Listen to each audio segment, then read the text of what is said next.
Please welcome Chief Executive Officer and Chairman, Nikesh Arora.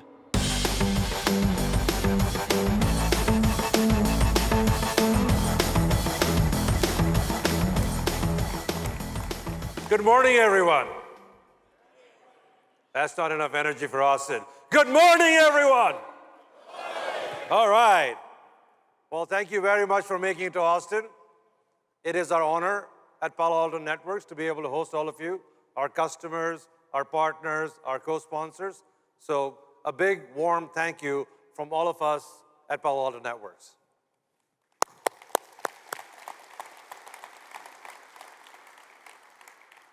We at Palo Alto Networks aspire to be your cybersecurity partner of choice. And we hope that this conference that we put together shows you our commitment to being able to work with you hand in hand to be able to secure the world and make it a better future.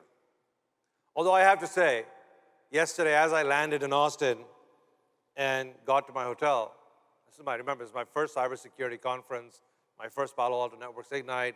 I've not done cybersecurity in my life for enterprise, and I'm a little nervous. And I walk into the elevator, and I hear these two people talking. So I'm going to have to call out the lady, don't worry, I'm not going to tell people your name. She turns to her friend and says, I got another blanket. Not a good sign. And he says, it's all cool, the blanket's cool, it's in the back of your car, come and useful. It's like Cisco Live is better. Oh my God, that's not a good start. So I will take that as a personal challenge. We at Palo Alto Networks are going to strive to make this better than Cisco Live. Come on, let me give a round of applause for that. I have to say, I seriously doubt they're going to let me in. We're going to have to find a way of trying to make this better than Cisco Live. So, dear lady, you know who you are. Thank you very much for your feedback. I hope you'll be kind enough to give us more feedback after the end of this week. But thank you for joining us this week. So,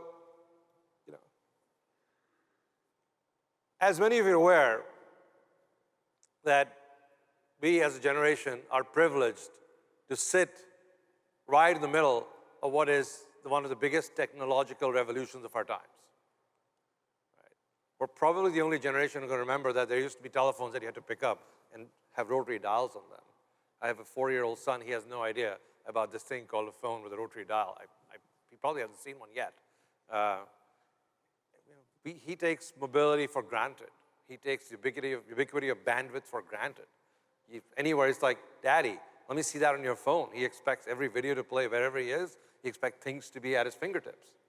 So we are in the midst of this phenomenal technological revolution that has been enabled by mobility. It has been enabled by the ubiquitous availability of data. It has been made available by the ubiquitous availability of bandwidth. And this stuff's just getting better. They're talking about 5G, unlimited bandwidth at the edge. They're talking about cheaper storage, cheaper compute, this whole move to the cloud. There's this huge deluge of data that is upon us. Until 2005, 5 exabytes of data was created. Now I think it gets created every minute. So we're living in a world with phenomenal opportunity, and of course, for all of us who worry about security, with phenomenal amounts of risk. As we go into this new world, coming from the outside of security, coming in enterprise, I'm sitting there saying, what do we need to do differently? What needs to change in our industry? What needs to change in cybersecurity for us to make this a world which is more secure every day? A world that we can all live in, a world that our enterprises can live in, a world that our partners can live in. So our mission is clear. We want to be the cybersecurity partner of choice and help protect our digital way of life. But the question is, how do we do it? So I had the privilege of spending a lot of time with very esteemed colleagues in the industry, with people who work with us, with people who are our customers, with people who are our partners, people in elevators who know I'm there, people in elevators who don't know I'm there. I've had a chance to get a lot of feedback from the industry. And as I've been listening and watching, I have a few observations I'd like to share. The first one is the word innovation. So I've had the privilege of working at Google, which many of us believe is one of the more innovative companies of our times. I had the opportunity to be an investor at SoftBank and see a whole bunch of startups come through the gates and look at all the innovation that the startups are bringing on board, whether it's the Ubers of the world or the DoorDash of the world or YouTube or you name it, many consumer startups. But I have to say, I've been struck by the pace of innovation in the cybersecurity industry. There's no reason, right? There's 2,000 companies in this space, and you wonder why. Well, guess what? If I'm going to figure out a way to attack you, I'm going to have to figure out a new way to attack you because all the old ways you're protecting for. So our adversaries are constantly innovating. They're constantly trying to figure out a way to get inside your infrastructure, a way to get access to your data, a way to get into your users, into your enterprise. As a result, us on the cybersecurity side have to be even more innovative. That's an asymmetrical challenge. It's very hard because they have to go after the lowest common denominator, and we have to deliver innovation instantaneously at the same time in a ubiquitous fashion. It's not enough to secure 95% of the enterprise. It's not enough to secure 99% of the enterprise because that's the 1% that the adversaries want. That's the way for them to get in. So the challenge we have as an industry is not how do we constantly innovate. The challenge is how do we constantly deliver innovation instantaneously to our customers at the same time with no delay in response. That's not where the industry is. I walked up to a customer and customer says, I'm trying to make sure that we have security in over 10,000 stores in the United States. So, well, what should we do? So I'll say, we're going to go do a hardware refresh across 10,000 stores. I was like, how long is it going to take you? It's probably about 18 to 24 months. That's a long time. We cannot be in a world where we want access to data. We cannot be in a world where all of our personal data is out there in the cloud. We cannot be in the world where we have mobility and we're standing there and connecting to all these things where it's going to take us 24 months to secure something. That's just not acceptable. It's not acceptable as an industry that we're going to take 24 months to deliver that solution. That solution has to be delivered from the cloud. That has to be done in a way shorter period of time.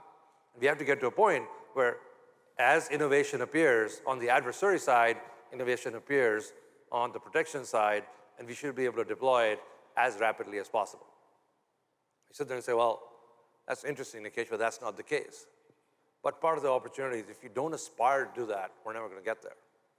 So we at Palo Alto Networks want to aspire to be that constant innovation enterprise. We want to be that company that delivers innovation as quickly as possible to our customers. That's very hard to do.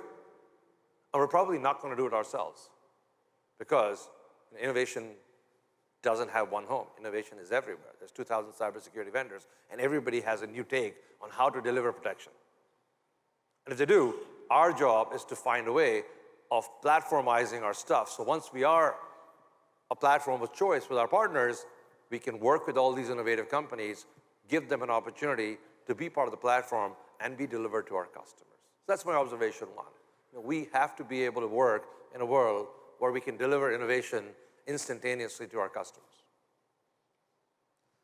The second thing which I learned when I came to Palo Alto Networks is there's a gentleman called John Kinderwag who wrote the book on Zero Trust, and I learned about trust. Now, trust is extremely important in security, but it's kind of a double-edged sword. Right? If I trust everyone, then the bad guy is going to attach themselves to something I trust and get into my enterprise. So you live this constant battle of trust versus zero trust.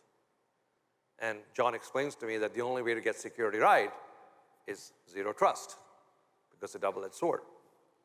And I have a funny story. I had the privilege a few years ago of being in Davos, and I was staying in a hotel room, and the Israeli delegation was right next to my room.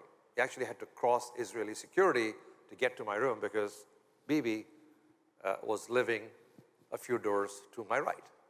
Davos is a bit of an equalizer of all. It doesn't matter who you are. Eventually, you have to stay in a hotel room. Hotels don't have too many different rooms, so he had to live 5 doors away from me. So I had to go through the Israeli security, pat down every time, looked very carefully, and I'd go to my room. So one morning, Thursday morning, I had a meeting with Bibi. So I Get out of my room, turn right. I said, no, you have to go through security to go to his room. I was like, well, I go through security to get to my room. I said, no, you have to go. Anyway, I said, go through security. We had a wonderful conversation, and I still remember it was 2013, and Bibi was telling me how Israel is the hotbed for cybersecurity. All the good stuff's happening there. And as you can see, evidenced by the many acquisitions Palo Alto Networks has made, our founder clearly seems to be some truth in that. So we have our meeting. I leave. I go have lunch with my wife, and I go down the elevator, and I'm walking into the lobby, and Bibi is talking to the chairman of Google, who was my boss, Dr. Schmidt. They're both standing there in the lobby. It's like when you see two people, I just saw you an hour ago, and one of them is your boss, you smile and say, hey, and boom, there were 9 guys with guns around the two of them. I kid you not. They would have taken me down had I taken one more step. That's called zero trust. That is zero trust, delivered the Israeli way, right? You don't want to mess with that. And that's how cybersecurity needs to be, zero trust, right? So 1, we have to find a way of delivering constant innovation. 2, we have to live in a world that is zero trust. My third observation is, and I have not watched the new season of Game of Thrones. How many people have watched the new season of Game of Thrones? Show of hand. Okay, that's a lot of you. You have too much free time. You must be very secure enterprises you must be running. Thank you for being our partner. I'm sure we're giving you all this free time back. So, yeah. I've heard this saying, winter is coming. Do you guys know this? So in an ominous way, winter is coming. Well, I have news for you. The cloud is coming. Whether you like it or not, the cloud is coming. In the last year, I haven't met many customers who are either not dipping their toes in the cloud, and I don't know how this analogy works. How do you dip your toes in the cloud? You've got to be higher than the clouds, but anyway, they're dipping their toes in the cloud. Or they're embracing it. Again, I don't know how you embrace the cloud, but they are embracing the cloud. People are going to the cloud. And it's early days. People are talking about the cloud. People are talking about the cloud because sometimes their board is asking the question, are you going to the cloud? So of course we're going to the cloud. Everybody's going to the cloud. Cloud's where it's all happening. Or it's AWS selling them cloud. It's Google selling them Google Cloud. It's Amazon selling them Amazon Cloud. It's VMware selling them hybrid cloud. The cloud is coming. And security is going to fundamentally change in the cloud. Why? Because they don't have to worry about some of the pesky things we worry about in enterprise. Right? Because Google, Amazon, Azure is going to take care of the cloud. Now, interestingly, they'll take care of securing the infrastructure. What they won't take care of is what we, as people who reside or tenants of the cloud, are going to do. You know, that's our responsibility. Ours, as in even Palo Alto Networks, is on the public cloud. So it's our responsibility how we use the public cloud. Similarly, it is your responsibility as customers of the cloud on how you use the cloud. But as we go to the cloud, everything's going to change. You got to think about, well, what do I do? Which workload do I bring with me to the cloud? Which workload do I deploy in my own private cloud? What do I do? Do I do containers? Do I do serverless? I learn more words every week. Meshes, swarms, serverless, container. This means there's yet another Israeli company starting tomorrow, which is going to work on this because, wait, Palo Alto Networks heard the word mesh. Let's get working quickly. So the cloud is coming. As we go to the cloud, we'll have to think about security. Now, when I talk to customers, the big thing was, I have too many cybersecurity vendors. I need less. Well, that's a good idea. We need less cybersecurity vendors. Why don't we integrate more products together? Why don't we make things work together? Because they work together, you need less vendors. So you walk up to a customer, and the customer says, yeah, but you know what? I also want best of breed. I don't want to compromise on security. There's this constant challenge, this challenge of integration and best of breed. Customers want things to work together, yet they don't want the thing from you that is integrated to be subpar, which makes sense, because the last thing you want to say, I got security, it's almost good enough. Well, guess what? Almost good enough is not good enough. So as we go to the cloud, we have to solve this problem. How do we solve this problem? So we at Palo Alto Networks have said, the way we're going to solve this problem is we're going to give you integration and best of breed at the same time. And you're seeing, we're making very aggressive moves in cloud because we think we should not make the same mistakes we made in enterprise as an industry in the cloud. So if we can deliver and get ahead of the curve and say, look, you want container security, you want serverless security, you want public cloud security, you want best of breed, we have it all. Do you want integrated? We'll give it integrated. You're making a decision which apps to have in the public cloud, which ones to go SaaS, which ones to go build your own. We're going to help you there too. We're going to give you public cloud SaaS security. We're going to give you sanctioned, unsanctioned apps with inline API security. So we're working hard to make sure that we're going to give you the entire thing. This is a different approach. The reason it's a different approach, if you go back to the history of cybersecurity companies, and you can rattle off all the names, there's always been a flavor of the year, flavor of the decade, flavor of the next 2 years. There's been an amazing cybersecurity company, they built a solution, they built a large business on one product, on 2 products. And they'll let somebody else work on the next product. I'm not going to name names of companies, but if you go through your brain Rolodex of all the amazing cybersecurity companies of our times, there were some which are amazing at endpoints. And that's what they were, amazing at endpoints. They did a bit of proxy work, did a little bit of CASB work. There's been a quiz afterwards, which is what I'm talking about, but you guys know what I'm talking about. So, and then they let firewalls be somebody else's and says, you know what, that firewall stuff, the perimeter is dead. The perimeter is not going to be around. Firewalls are dead. It just happens to be a $28 billion business, but who gives a shit, it's dead, right? Endpoint is where all the action is. A bunch of firewall guys saying, you need the firewall, you need inline. This is how we're going to protect the enterprise. This endpoint stuff, it's not enough, it doesn't work. There's probably some truth to both of those things, but it only works if you have both those things. So guess what? You probably need endpoints, you probably need firewalls. You probably need a whole bunch of other things, but you need these things to work together. The perversity in our industry is, the more open we are, the more things work together, the more you give the blueprint to the adversaries on how to navigate us. So you got to be a little closed. So that's where the paradox is. The paradox is, how do you create a system which is open enough to cooperate, yet closed enough to keep the bad guys out? Now, as we go to the cloud, we have to make sure we don't make the same mistakes we made in securing the enterprise. And part of this is our responsibility, ours as in Palo Alto Networks, as your cybersecurity partner of choice, in making sure that we give you the solutions you need, we give you the best of breed right away, so you don't have to go look for other options in the market and then come to us and say, how do I make these things work together? It's also your responsibility to make sure you think about security differently. You think about security as a partnership. Security is a partnership between us and you. We're not vendors. And part of the problem this industry has had is security has been treated the way IT has been treated. There are vendors and there are customers.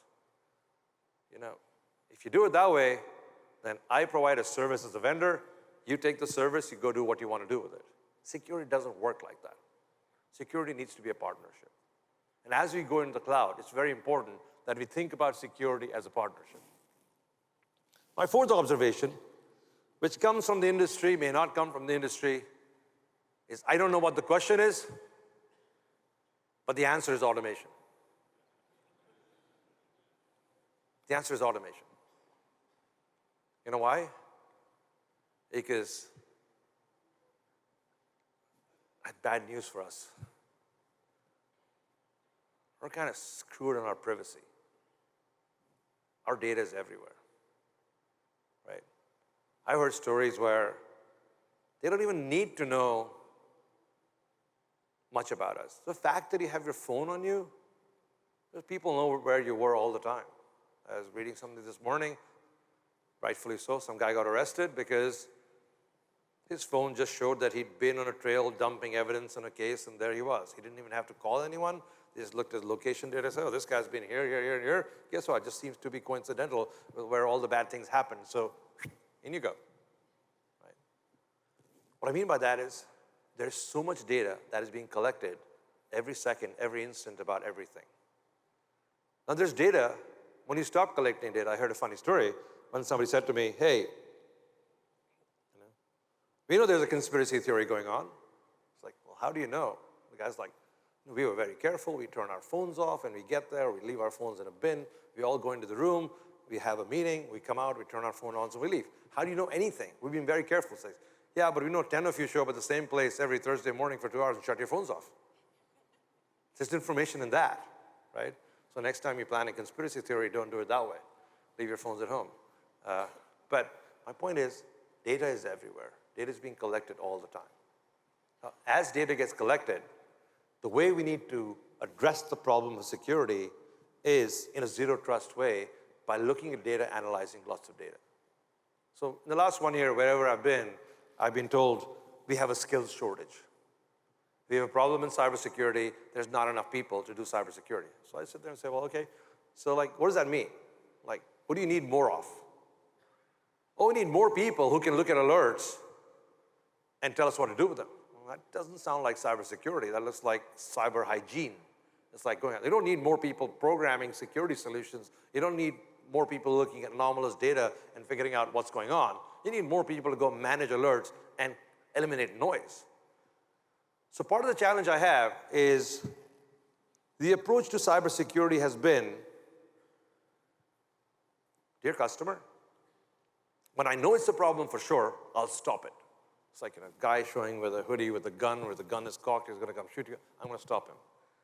Anything else that's a bit suspicious and I don't really know what to do, I'm going to send you one of those really trusted things called an alert. And then it's your problem.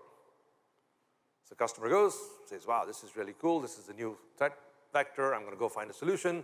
And there you go. You spin up a bunch of alerts, and it goes to this poor guy who sits in something called a SOC, and he gets more alerts, right? The CIO and CISO gets really strong, buys more cybersecurity solutions. Guess what you get? More alerts. Right? So I have an analytical tool. What does it do? Well, it looks for things which your normal stuff doesn't look at. And you know what it does? How does it tell me? Sends you more alerts. Right? So we're an alert generation industry. We generate tons of alerts. Now, I, as a customer, buy more cybersecurity solutions, and I go home saying, holy shit, I got more alerts. That doesn't look like a satisfying outcome. Normally, if I feel more secure, I should get less alerts. Is that fair? It's pretty binary. That doesn't require me to be a cybersecurity expert, right? It's like if your phone keeps buzzing all the time, you get more alerts, that's a bad outcome. I'm getting more alerts, I'm feeling more vulnerable. I'm feeling more scared. I'm getting less alerts, I'm feeling happier. So the question is, how do we collectively send less alerts? The only way you send less alerts is you eliminate noise, you automate noise away, because noise has very similar characteristics across all enterprises. You have to automate that noise away. You have to become more opinionated. You have to be able to say, I think that's a bad guy, or a gal, or attack, or threat vector. But part of the challenge is, as an industry, now I talk about ourselves as an industry, you guys, we've actually been less opinionated than we need to be. If we had more opinions, say, this is a good alert, this is not an alert, this is not a problem, you'd be happier if you were right. If you were right. If you were not right, you shouldn't be buying the solution anyway. So part of the challenge we have is we have to automate the noise away. We have to automate so much of the noise away as an industry that all you're left with is no false positives. You're left with real anomalies which you can actually go investigate and go solve. So the outcome is automation. Automation requires a lot of data. Now, 5 years ago, you couldn't have this conversation because storing lots of data and looking at it and collecting it was a big problem. Today, thanks to certain solutions out there, it's a lot easier, but it's shit expensive still because of one company. We're not going to talk about any company here. But there are other solutions in the market which are coming up, which allow you to store data much more cheaply. There are other solutions in the market which are coming up where the value is going to be in the intelligence and in the automation. So as an industry, we have to strive for more automation. That was my fourth observation. My fifth observation is the need for inclusion. Cybersecurity is non-discriminatory. We will attack whoever, wherever, whenever, as an adversary, whenever we want. We have to be representative. We have to be an industry that works together. We have to be an industry that is represented across the room. And inclusion comes in many ways. So I personally have made a commitment on my management team. We made a few changes. We made some changes on our board to create more inclusion. But I'm committed that Palo Alto Networks is going to be the most inclusive company in cybersecurity. So stay tuned.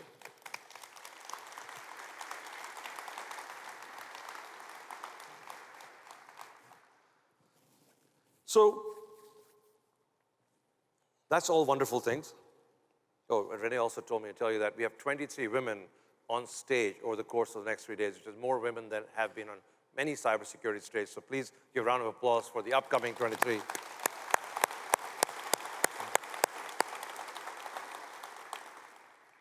So that's my observations about the industry.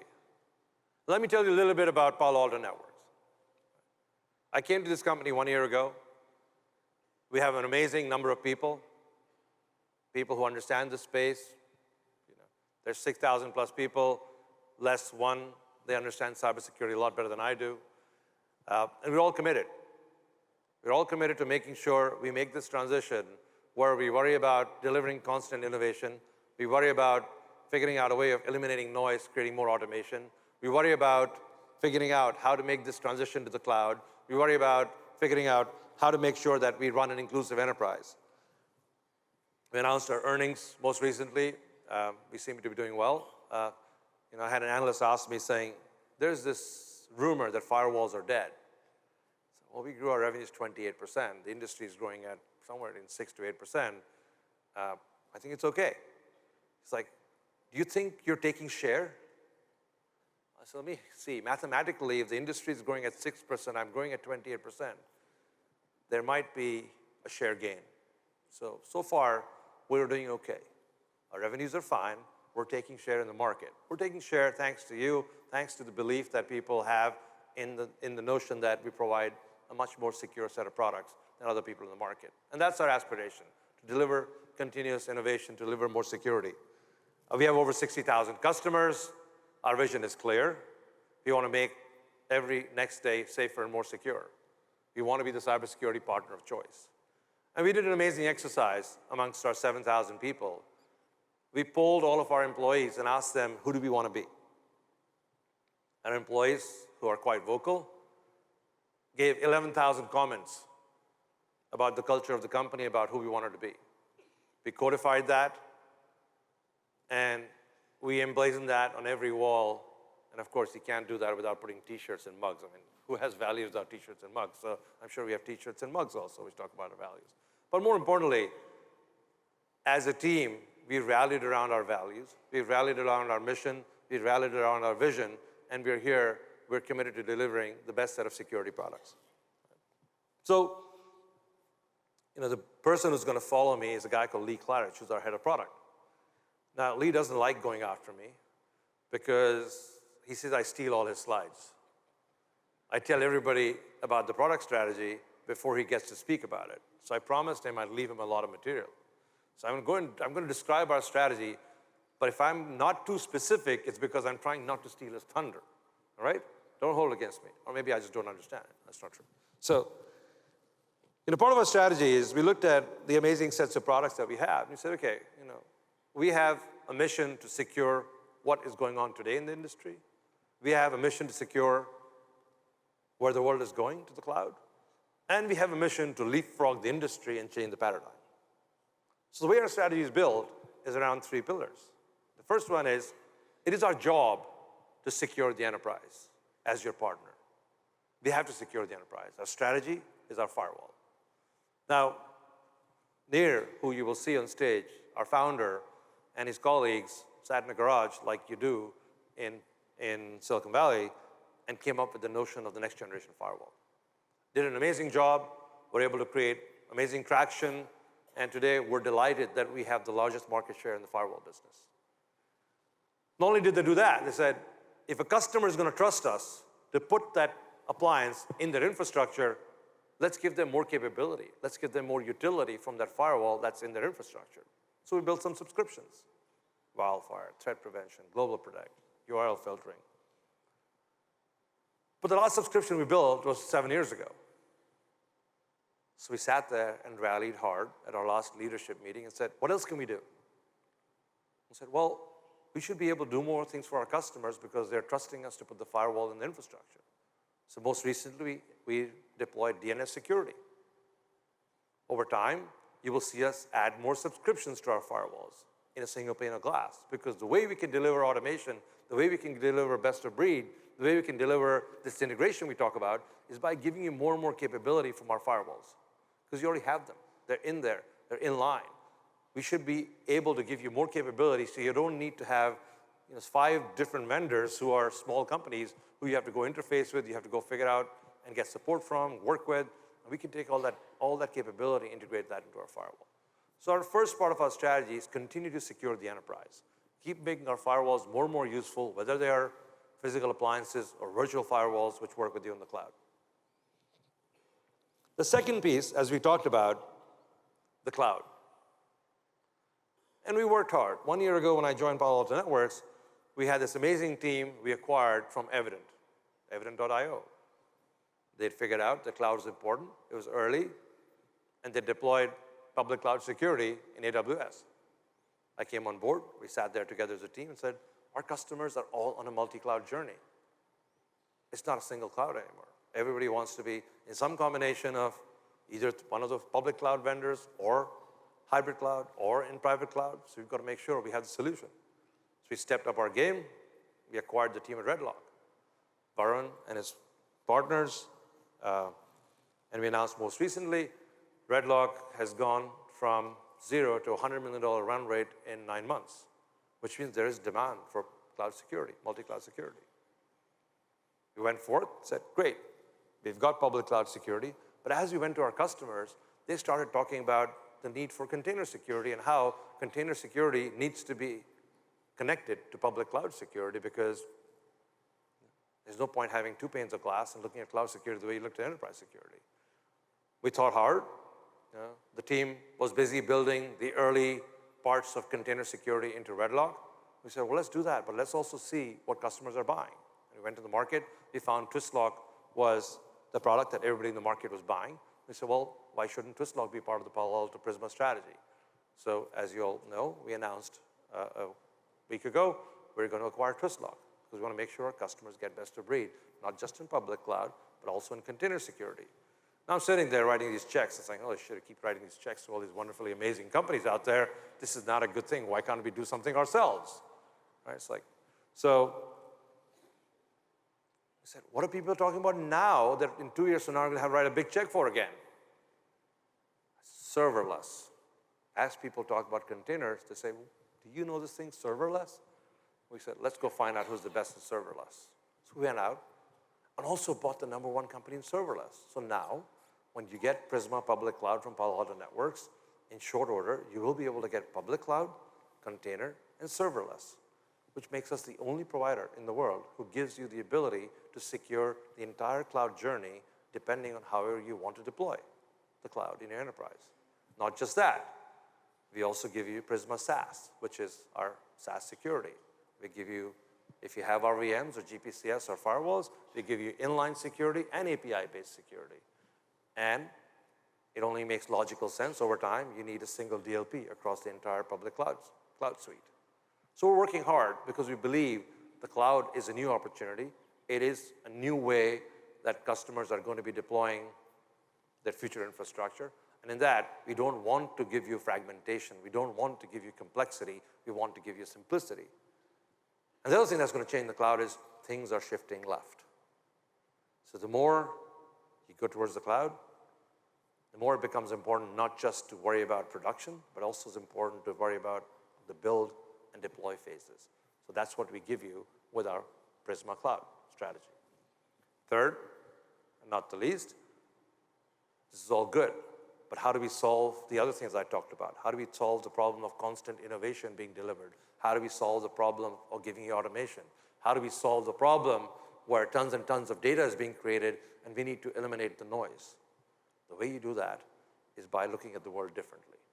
And what we did is we had acquired a bunch of companies, Sec2 and LightCyber, which were in the endpoint XDR phase, XDR play. We've sharpened our tools. We've said, not only is our endpoint product as per MITRE last week, you always find the people who like you, so MITRE likes us a lot, so we like them. MITRE announced that we were the best product out there. In the endpoint category, we beat every EDR vendor hands down. Please, round of applause, just makes us feel happy, right? And with that, said, not only is Traps one of our best endpoint protection products, but also combined with XDR, it gives you amazing investigation capabilities. We use that as a data collection agent. We put all the data in Cortex data lake, which is where we analyze for anomalies. We start eliminating noise over time. We will create more and more ingestion points into that data lake, so we get more and more data. But you know what? We're not going to just take any data. We're not just going to take it in any form.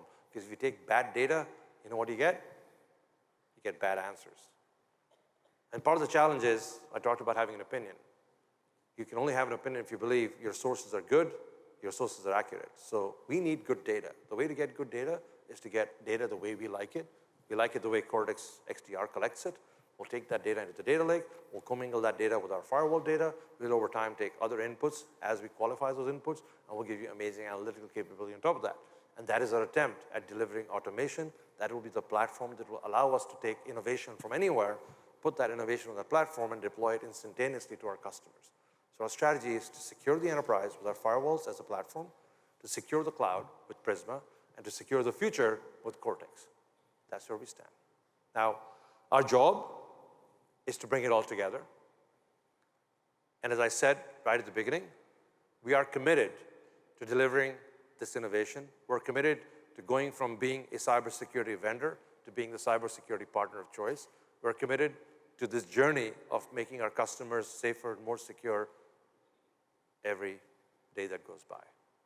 So with that, that concludes my part of the presentation. I also, again, want to say thank you very, very much for being part of our journey, for being our partners, for being sponsors of this event. So again, a big warm thank you from myself.